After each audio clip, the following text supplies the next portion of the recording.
literature at Northbridge High for nearly a decade. At 35, he was known for his calm demeanor, keen insights, and the way he treated his students as thinkers, not children. Among his students that year was Anaya, a bright 17-year-old with a fierce love for poetry and a maturity that often made people forget her age. Anaya stayed after class often, asking questions that veered beyond the curriculum, about Rilke, about loss, about meaning.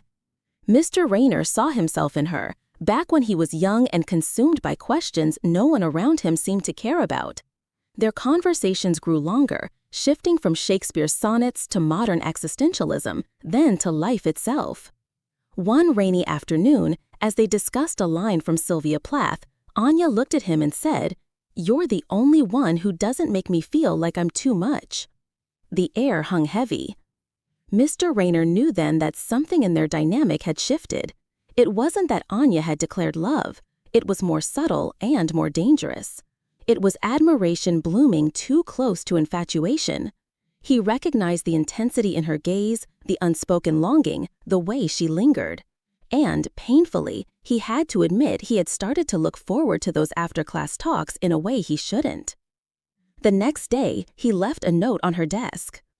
"Anaya, you are brilliant, and you will go far. But I would be failing you as a teacher if I didn't set this boundary. Our conversations meant something to me too, but they cannot continue this way. Not because they weren't real, but because they were. Mr. Rayner." Anaya didn't speak to him for weeks. She turned in her assignments on time, but avoided his gaze. Graduation came and she disappeared into the world. Years later, Mr. Rayner sat in the back of a university lecture hall where Anaya, now Dr. Anaya Sethi, was presenting her thesis on literary solitude.